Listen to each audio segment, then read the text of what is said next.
আপনি সারা বছর লাঞ্চ করেন, ডিনার করেন, দুপুরের খানা খান, রাতের খানা খান, সকালে ব্রেকফাস্ট নাস্তা করেন, কিন্তু এর কোনোটা ইবাদত হয় না, এর কারণে আপনি সওয়াব পাবেন না। কিন্তু রমজান মাসে ভোর রাতে ঘুম থেকে উঠে যে আপনি খাবার খাবেন, এই খাবার খাওয়ার জন্য যে উঠলেন এবং খাইলেন, এর কারণে আপনার অ্যাকাউন্টে আপনার আমলনামা আল্লাহ তাআলা সওয়াব জমা করে দিবেন, আপনি রিওয়ার্ড পাবেন, বিনিময় পাবেন। কেন? কারণ নবী করিম সাল্লাল্লাহু আলাইহি সাল্লাম বলেছেন, তাসাহহারু ফাইন্না ফিস সাহুরি বারাকাহ। তোমরা সাহারির খাবার খাবে ভোর রাতে, রোজার মাসে রোজা রাখতে গিয়ে সাহারির খাবার খাবে। কেন? কারণ সাহারির যে খানা, এই খানাতে আল্লাহ তাআলা বরকত রেখেছেন। এই খানা খাইলে তার জন্য আমাদের স্পিরিচুয়াল, আধ্যাত্মিক বিভিন্ন রকমের উপকারিতা আল্লাহ তাআলা এর মধ্যে নিহিত রেখেছেন। এর মধ্যে খাদ্য শক্তি আছে, আমাদের এনার্জি হবে শরীরে, রোজা রাখতে সহজ হবে। এর পাশাপাশি সাহারির খাবারে আলাদা একটা বরকত আছে, শেফা, বহুবিধ উপকারিতা আমাদের শরীরের, আমাদের মনের জন্য আল্লাহ তাআলা রেখেছেন। এই জন্য সাহারি খাওয়াটা আলাদা একটা ইবাদত। যদি আপনার সন্ধ্যা রাত্রে বেশি খাওয়া হয়ে যায়, সাহারিতে খানা খাওয়ার মতো মুড না থাকে, অন্তত এক ঢোক পানি, একটা খেজুর, সামান্য কিছু খেয়ে হলেও আপনি সাহারি খাবেন এবং তাতে আপনি সওয়াব পাবেন। কোনো কারণে যদি সাহারি খেতে না পারেন, রাতে উঠতে পারেন নাই, অ্যালার্ম বাজছে কিন্তু শুনেন নাই, উঠে দেখেন ফজরের আজান হয়ে গেছে, তাহলে ওই দিনের রোজা কি হবে নাকি হবে না? হবে। মাশাআল্লাহ, বগুড়া মানুষ মাসালা জানে, দেখা যায় রোজা হয়ে যাবে ইনশাআল্লাহ। কারণ এই সাহারি খাওয়াটা ফরজও না, ওয়াজিবও না, এটা সুন্নত। সুন্নত ছুটে গেলে ইবাদত হয় না, ব্যাপারটা সেরকম না। সাহারি তো খাবো ঠিক আছে, কিন্তু সেটা শেষ সময়ে খাওয়া, দেরিতে খাওয়া। সাহারি কি আগে খাবেন না শেষের দিকে খাবেন?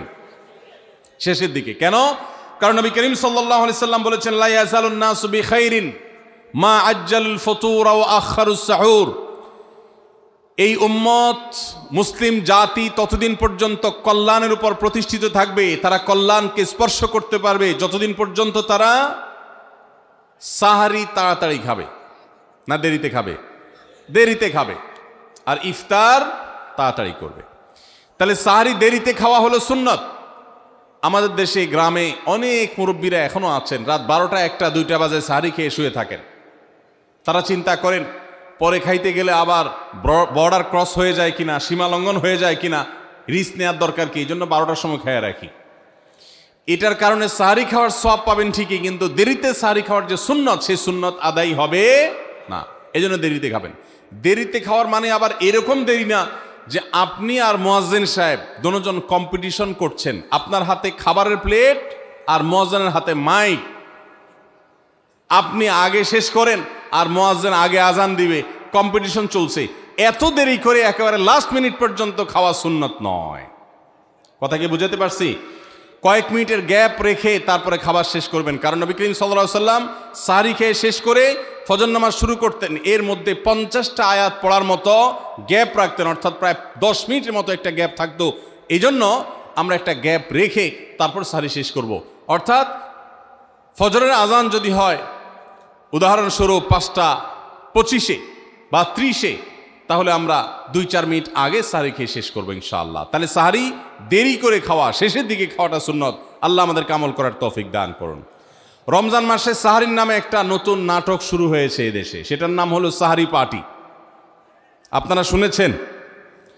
বিশেষ করে শহরের ছেলেফেলেরা, ইউ পোলাপান, তারা আজকাল ভোর রাতে বন্ধু বান্ধব সহ রেস্টুরেন্টে গিয়া সাহারি পার্টির আড্ডা বাইর করছে।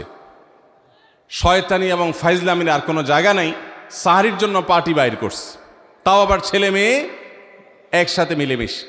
ভাইরা আমার, সাহারি খাওয়া ইবাদত, এবং সাহারির এই সময়টা দোয়া কবুলের সময়, তাহাজ্জুদের সময়।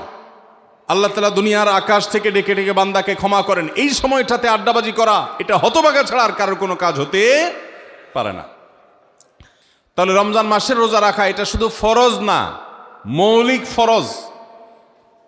নবী করিম সাল্লাল্লাহু আলাইহি সাল্লাম বলেছেন, যদি কেউ জীবনে একটি রোজাও